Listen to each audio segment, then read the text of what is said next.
welcome to another episode of the I Am Jen Wilson, the Healing Rebel podcast. And today I have got Jo and Jo Stevenson. That's the Yes. surname. Yes. Oh, that way I just went blank and I'm looking at the corner of the screen going, oh no, our surname isn't there. Don't worry, Jo Stevenson. So Jo is a transform and grow coach, and she has a program called Belief Coding. And I know Jo through the Glasgow Girls Club, where I meet a lot of my guests. And when I can't remember if I put a shout out or I saw that you had commented on somebody else putting in podcast request, I was like, oh, yeah. I'm on mine too. I am just fascinated about all the different tools that we can use to help us feel better, live better, and everything. Like, I talk a lot about this on my podcast and on my social media. You can't disconnect what's going on in your head to what's going on in your body. That mind, body, mind connection is inseparable, no matter what Western medicine tries to ignore. Exactly.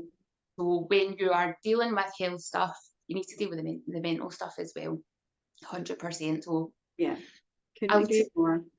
I will send it over to you. So Jo, if you introduce yourself, a little bit of your background, why you do what you do, and then tell us about the belief coding. Yeah, of course. So hi everyone. So my name is, as Jen said, Jo. So I have recently set up my own business, Transform and Grow Coaching. I have worked in human resources for over 30 years. And earlier this year, I made the decision to give up that corporate career for a number of different reasons, but mainly from a health perspective. So I was at a point of I had struggled with chronic pain for over a decade, and I had also had chronic fatigue syndrome, and I was also coming through the back end of a divorce after being with my partner for 17 years. And the toll that having that chronic pain condition had both on my career and my marriage was just huge. So I made the decision to kind of walk away from that and actually really just focus on myself for quite a while. I was also kind of coming through the back end of menopause as well. So it was just like all this stuff happening at one time. And I wasn't in a good place. I wasn't in a great place from a mental perspective. And I really just wanted to take that time out and find myself again, because I felt as I'd just totally lost who I was. And I also felt an immense amount of guilt from being a mother and what my children were kind of watching me go through, but also being, leading a team within the corporate environment and actually being ill quite a lot and not being around for them. So I thought, no, I have to stop this, I have to focus on myself. I spent a lot of time really, just what you said, Jen, in terms of the body holds on to so much trauma. And actually, the more we put ourselves through from a life perspective and the trauma that we've got, then that starts to come out in your body. And, we spend so much time, I guess, focusing on trainers for, your body, like going to the gym and all that kind of stuff, but we don't do enough in terms of coaching, like a trainer for your brain. So I spent a lot of time really just researching different methods that were out there. Obviously from my corporate career, I had done a lot of coaching for senior leaders and executives. So I wanted to build on those coaching skills and make it much more about life coaching. But one of the tools that I came across when I was trying to fix myself was belief coding. And belief coding for me is just a really transformational healing modality. And it takes a lot of existing positive psychology and blends it with Eastern healing. So it's kind of like a bit of both. And what we do within belief coding is look at what kind of limiting beliefs you might have about yourself. So I started this journey because I wanted to take power back of having a chronic pain condition. I was fed up with it defining who I was. And I thought, not enough. I want to take it back. I want to be in my own power and live a much better life the second half of my life than what I had done for the last decade. So belief coding for me, when I started it, was to look at my discomfort, which was chronic pain condition, and what were my limiting beliefs that I had around that. And then what it then does is it taps into your subconscious to find out where those limiting beliefs come from. And typically most of our limiting beliefs come from childhood. And it was blowing my mind, I think, in terms of some of the things that were coming through that were causing me to hold on to trauma in my body. Yeah. So I understand what you mean by the term subconscious, but just for anybody listening that maybe doesn't know that term, could you just explain what that means? Yeah, of course. So you've got your conscious mind and you've got your subconscious mind, and actually your subconscious mind kind of runs the show for 95% of the time. So it's the things that we just automatically do. We don't even really think about it. It's some of the habits that you do and how you just live your life. So an example could be, you travel to work every day and you get to work, but you don't really actually think about how you got there because it's your subconscious mind just does it for you. So yeah, I don't know if that's a great explanation, but that's for me how it works, is that your subconscious mind is kind of just running the show. It's taking habits that you have had all your life and just running with them. But I think the really good thing is with your subconscious mind is that you can tap into it and you can rewire the neural pathways within your brain to think and act differently. So although our subconscious might be holding on to all these things that we've done habitually over the years, you can change that. And that's a really powerful bit for me. Yeah, that's because for so long they thought there was the thought process that once you were an adult, that was just how you were. Things changed. And I know from my own experience, from having done NLP and hypnosis and CBT and whatever other acronym that they can throw out there, tried lots of these different things and used a lot of these different things that actually you can.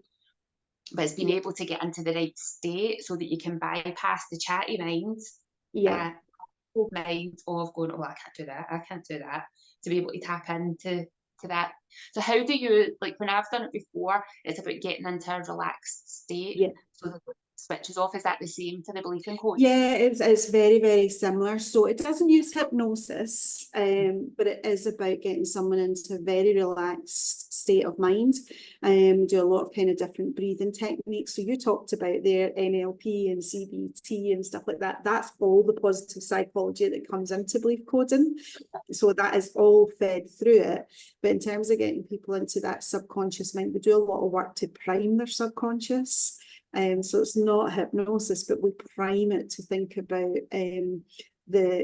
coming out of your head, relaxing into your body, focusing on, relaxation, focusing on really your breathing and just tapping into what is your discomfort and how is that making you feel. So taking away all the other noise, as you say, that incessant chatter, get rid of it and get into your own body and think of really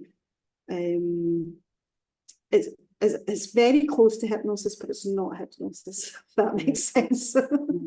Because I'm a hypnosis practitioner as well, but it's very different in terms of it's just that breathing and it's the relaxation and it's getting people just to think into their body. Yeah. And there's a couple of different schools of thought in when you're dealing with the stuff that comes up. And one school of thought is you need to go back and relive that and then fix the thing. And then there's the other school of thought, it's like you don't need to go back and relive it. You just need to understand how it's presenting to you right now, and then let's work with that. What school of thought does belief coding come under? So belief coding comes under the basis of your subconscious will never show you something you're not ready to see. Yeah, so it will only show you things that you're comfortable and ready to deal with. And it also comes from a place of you're not reliving it. So you're not going through that experience again.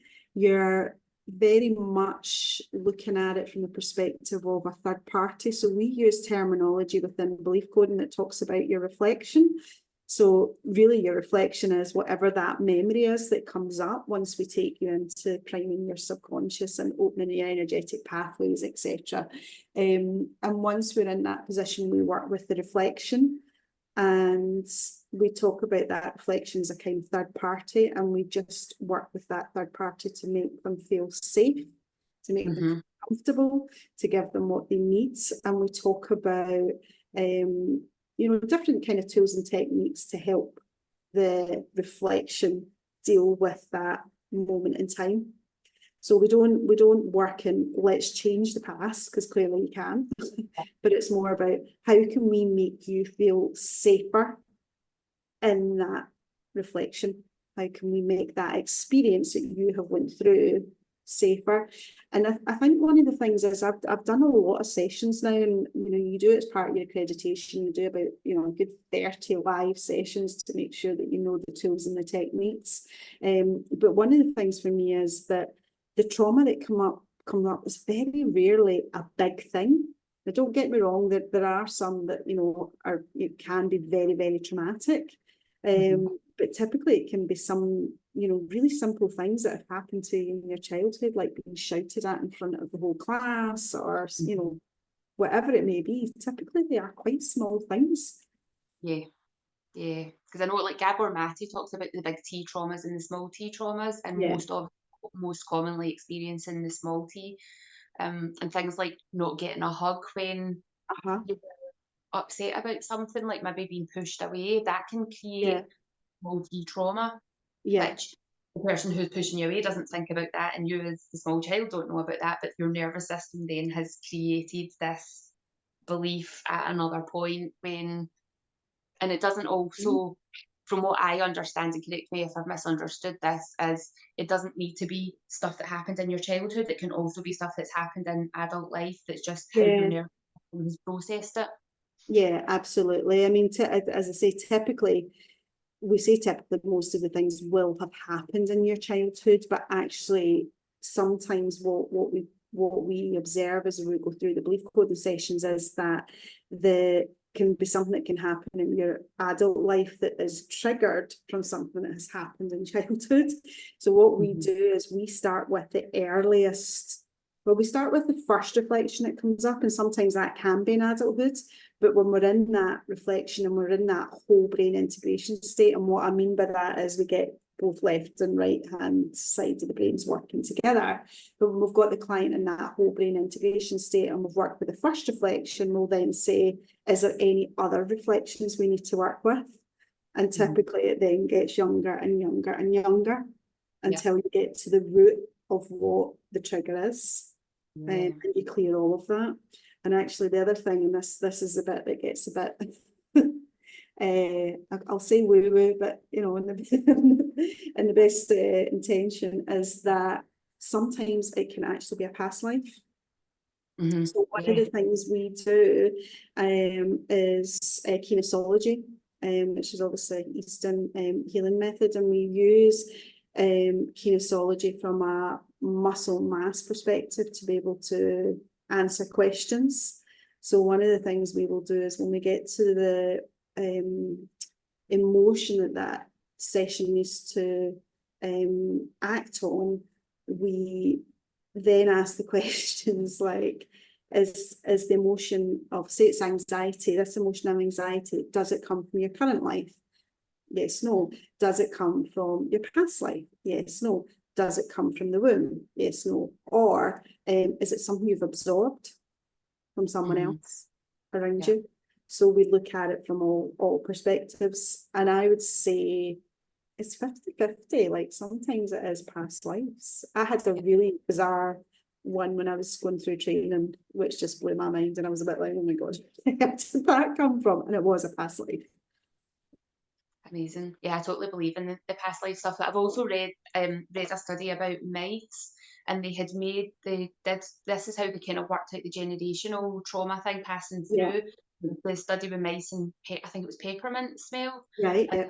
And they made the mice afraid when they smelled peppermint, and then over the generations of the new births, anytime the mouse smelled peppermint, they would feel afraid, but they hadn't made them scared. If they Yeah. just presented. Totally butchered being able to describe that study, but No, but it's totally true, isn't it? It can just be that one wee small thing. the mice were still afraid of the peppermint smell, even though it wasn't them that had been upset and traumatized at the same time as getting the scent. Yeah. I mean, things that we humans do to animals to try and work out stuff is horrific. I know it really is. It's It also really fascinating. is. And I think when I started the kind of belief coding journey, as I say, I was more like fascinated by the fact that our body could hold on to trauma. And initially, I didn't have a strong like I had done tarot cards and stuff like that over the years and gone for readings and all that kind of stuff, but I didn't really see myself as an overly spiritual person. Yeah. And I think initially that side of it, I was a bit like, nah, I'm not sure about this. But because I've gone through so many sessions that have been done for me, and the good thing is when you become a belief coding facilitator, you can self-facilitate as well. So anytime there's any kind of trigger that you've got, you know, I don't know, shouting at your children or whatever, or you get worked up over something really simple, you can do a very quick self-facilitation and go, right, where the hell's that come from? And deal with it there and then. Yeah. So it's the so what parts of it are the Eastern side that brought in just the muscle energy techniques, or are there other parts of Eastern? So we do energetic pathways in terms of tapping. We use EFT, and that is more to get more information on what reflection we're working with. So we use EFT, we use kinesiology, and I guess a lot of some of the tools that are kind of coming out from hypnosis, but not putting somebody fully into hypnosis. And it, you know, even going into kind of whole brain integration state is aligned into more of kind of Eastern healing. And it is positive psychology. So the positive psychology bit is all around the before work that we do before we take somebody into priming their subconscious and getting into the whole body integration state. So we use a lot of tools like the NLP and CBT as our questioning techniques to get to the root of what is the discomfort they need to work on, what are the emotions that discomfort creates. And then we then do probably an element of manifestation as well, because we talk about what would you like your dream outcome to be, what would be your dream movie, and we kind of get them into that place of thinking future self. And then what we do is we code in new beliefs at the end of it. So there's energy healing music that we use at the end of a belief coding session to code in the new beliefs, and then we seal in the new beliefs. So all of that should Eastern healing side. Yeah, that sounds so good. It's amazing. Like it really is. And as I say, I started it out to fix myself, and it absolutely has done that. And you know, I use this quite a lot when I'm telling my own story. But when I started the training in June, I was on 13 tablets a day for pain. I had like an old lady pill box because I kept forgetting what I needed to take. And as I say, any session that I had done on me, I worked on pain. And I am on 1 tablet a day now. And that's just amazing. And I'm not in any form of level of pain that I used to be in. So to wipe all of that away is just amazing. And the things that I was holding on to, some from past life, some from childhood, some trauma from the fact that I actually had gone through 2 divorces. One particularly bad marriage when I was really younger. When I was young. That was a trauma that I was holding on to that had created fibromyalgia, which again, a lot of people don't believe in. They just don't believe. They think fibromyalgia is a condition you've got and you cannot heal that because you will have it for life. But the reality is, and I now firmly believe this, is that trauma you go through in life does result in you having chronic pain conditions, or it can create just any kind of pain coming out in your body, and you can fix it and you can release it. And it's just amazing. It is totally amazing.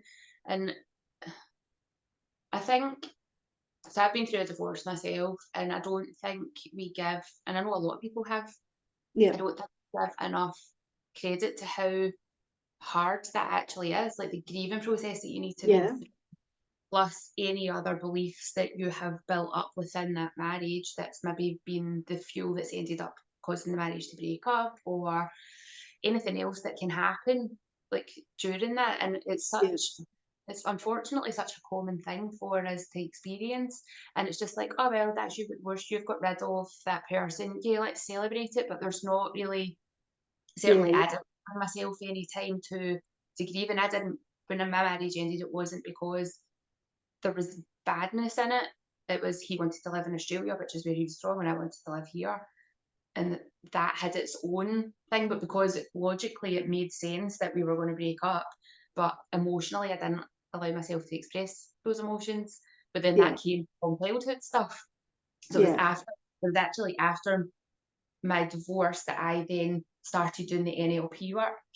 And over, when you were talking before, we used to go for NLP sessions quite regularly, and then I went and did the practitioner training and the master practitioner training. And it wasn't until I was in the master practitioner training that some of the stuff from my, like, being a child in nursery was coming up. Previous to that, it had been stuff that had happened in my 30s, stuff that had happened in my 20s, stuff that had happened in my teenage years. And it took time, because, like you were saying earlier, your mind will only let you deal with what you're ready to deal with. Exactly. And it's at the speed that it processes. How quickly do you get, because you know how, like, you quite often, when these new systems get created, or we start intertwining different systems, how quickly, and I know it's a lifelong process, this healing journey, but how quickly does that work? Because I know, like, NLP works faster than talk therapy, and maybe something else works a bit faster than NLP, and blah, blah, blah. They all have ways to not bypass, but just to get through things more rapidly. Is that part of the belief coding, or is the belief coding just and I think this is one of the things that is so powerful about belief coding, is because it's quite instant. So we think about, things like manifestation and mindfulness, and looking at where we want to believe, where we want to be, and what we believe about ourselves. And you can do all that work, but if you have still got core beliefs underlying all that, then it's a short-term fix, and it will come back. But the beauty of belief coding is you are getting to the root of those core beliefs, and you're changing them in one session. So it really depends on what the individual is working with. So say, for example, a client came to me with a sleep disorder. That can get fixed in one session. So it is immediate. It's a 2-hour session, and then there is a follow-up after a week, and then a follow-up after a month, because we give them what we call growth work. So it's only as good as the work that the person does on the back of it, like anything else, but the actual transformation is pretty immediate. So if it's just a small discomfort that somebody wants to work in, you can clear that in one session. If the discomfort or the trauma is something slightly bigger, it can take a few sessions to go through it, but it's much more effective than any talking therapy, and actually it can be so transformational and quick for people to really be instantly different and living a different life and having different beliefs about themselves. I think when I started this process, I had, coming out the back of that divorce was, I am unlovable. I'm always going to be in pain. I am just a sick person. I'm not worthy of success. I'm not worthy of a healthy relationship. Really shitty things about myself. I don't believe any of that anymore. And, you know, as I say, it is very, sorry, as I say, I've got All music right. ready. Yeah, it's pretty immediate.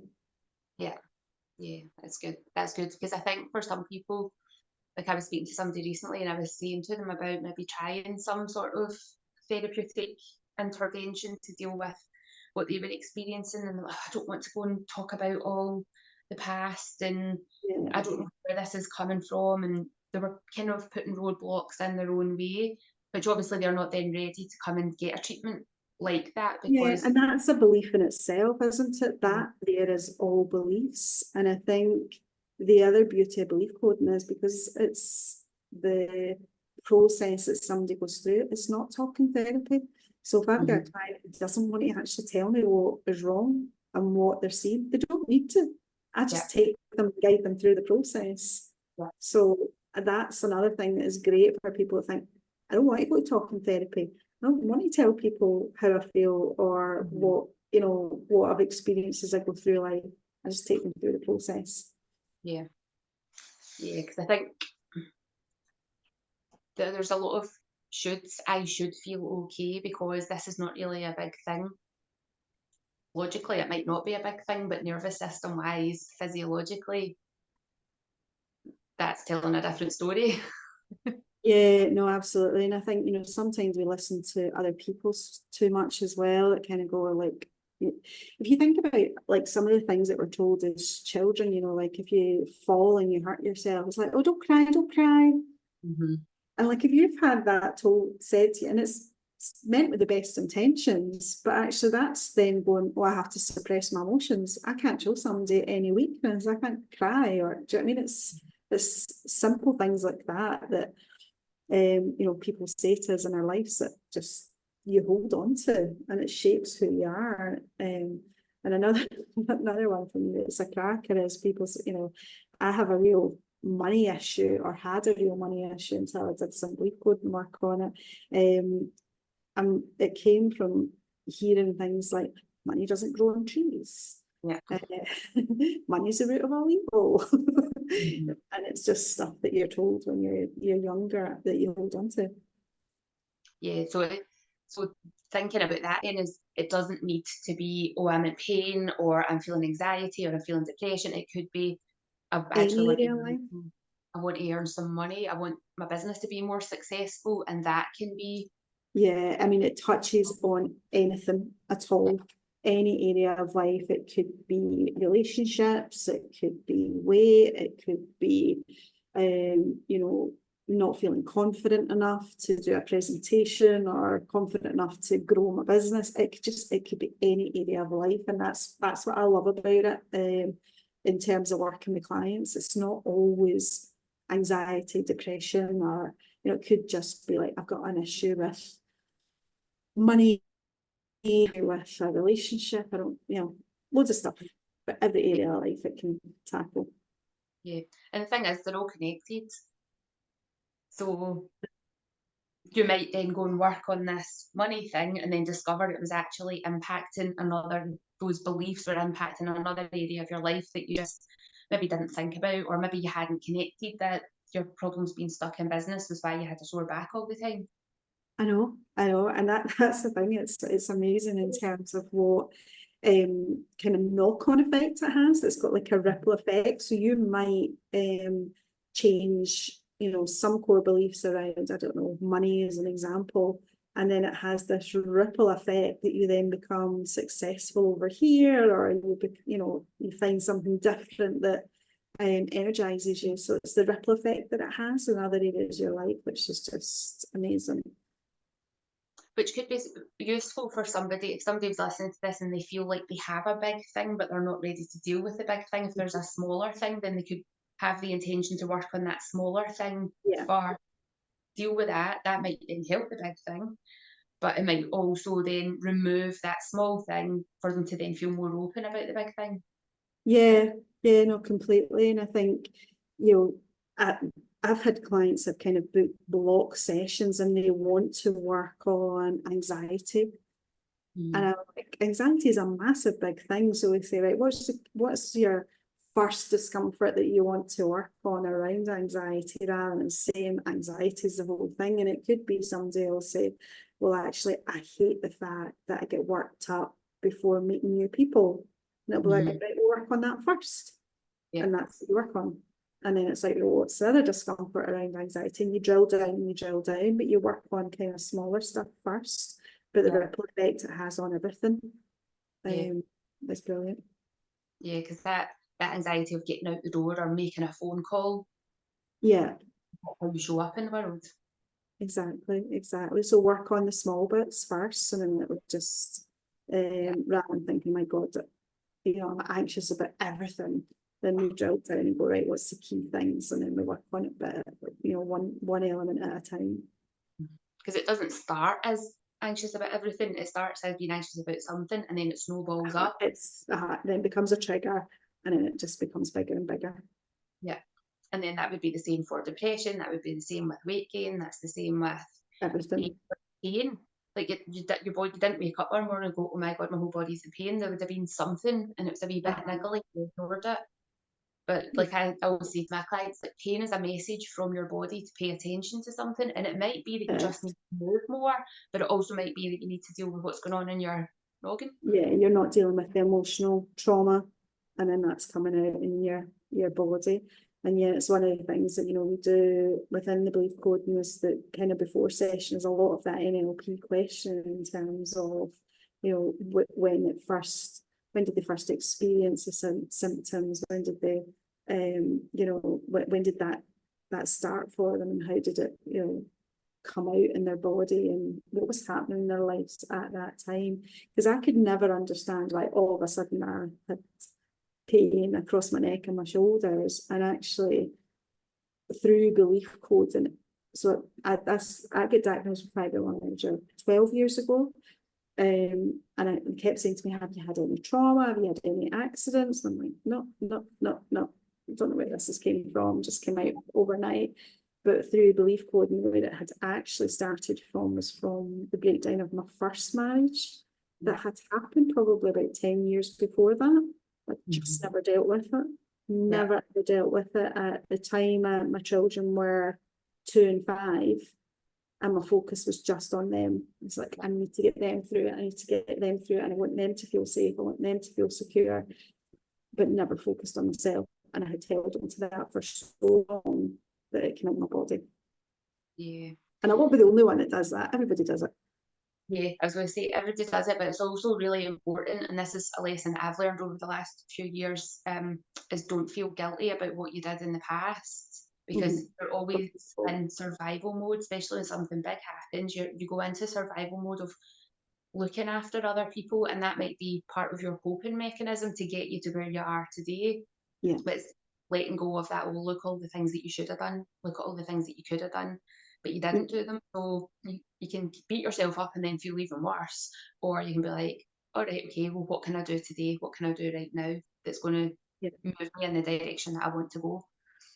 Exactly, yeah. And I think it is. It's trying to get to a place of, the past is the past. Don't beat yourself up about it, but actually don't hold on to it in terms of how you think about yourself and the way you talk to yourself. You have to release that and be kind to yourself. And again, belief coding will do an element of that, because it will be saying, actually, that's a belief you've got about yourself from something that's happened in your past. So we need to let go of that. We need to get rid of it, and you need to have new beliefs. Yes, much kinder and more compassionate beliefs. Exactly. we are our worst critics in terms of how we talk to ourselves, in terms of that negative self-talk. And I find myself more and more, even just like having conversations with friends, they'll say something like, that's a belief, and I have to change that. Like, oh my God, you're driving us mad. Inviting you to things. I know, but that's a belief. Stop it. But yeah, it's an amazing tool, and I think just brings so many of the other tools that you have under coaching and positive psychology and beliefs and healing together in such a powerful way. Yeah, it's amazing. is there any aspect of this that we haven't spoken about yet that you want to talk about today? I think the only other thing was, so belief coding itself in a one-to-one perspective is so powerful, but one of the things that belief code in itself, the founder is now releasing is group belief coding sessions. Yeah. Which I've just actually gone through the training to become a master facilitator, so not fully accredited yet. Still got to launch some trainee programs for it. But what that allows you to do is to work with a group together. Yeah. And take them through belief coding and actually align it into other coaching tools. So for example, one of the programs I will run is Step Into Your Power.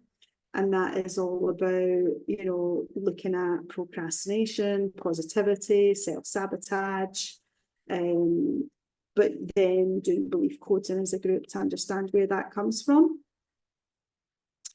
So Jen, you're frozen. I don't know if you can still hear me.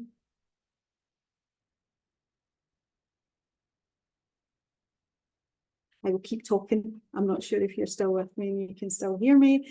But yeah, so the master facilitation is a real step forward. And I think for me, brings that to the masses and makes it a bit more affordable as well.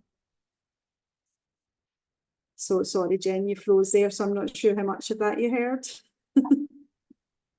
I totally froze there. Hopefully that still recorded you while it kicked me out and then let me back in again. So I missed what you said, other than it makes it more affordable for the group coaching. Yeah. But group coaching was one of the questions that I actually had at the start that I thought, oh, I wonder if you can do that in groups. Yeah, so it's brand new. There's only 70 people that have gone through the master facilitation globally. So it is brand new, and super excited to bring that out in January as part of my accreditation. So it's going to be so powerful and a game changer for me. Brilliant. You keep freezing on me, Jen, so hopefully that's all captured. It's captured in the recording because that's what's important. But this did happen before, and the girl just kept chatting away, and when I went to the recording, it was all there. So happy days. Yeah, that's what I did. I just kept chatting. Sorry, my dog. That's what my dog up. Thank you so much. So where do people find you online? So it's Transform Grow Coaching, both on Facebook and Instagram. So yep. Easier to find. And my website is transformgrowcoaching.com. So all kind of same. All the same. Is it nice and easy? I'll put the link to that into the show notes so that thank you. Much appreciated. Roll down and click wherever it is that they're listening or watching this. So thank you so much for sharing you're very welcome.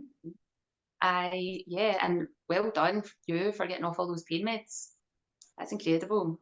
I know, it is. I still even sometimes think, God, I can't believe where I was in April of this year to where I am now. It's just amazing. Yeah. It doesn't look like I've the hair, but to not be in the pain that I was, and it's removed other things. It's had that ripple effect that we talked about. I'm not as down and depressed as I was, because it was really impacting my mental health. So I've got so much more energy and drive than I had 6-7 months ago. So it's life-changing.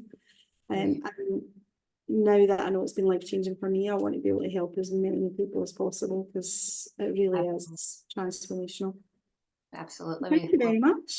What helps us, because it works.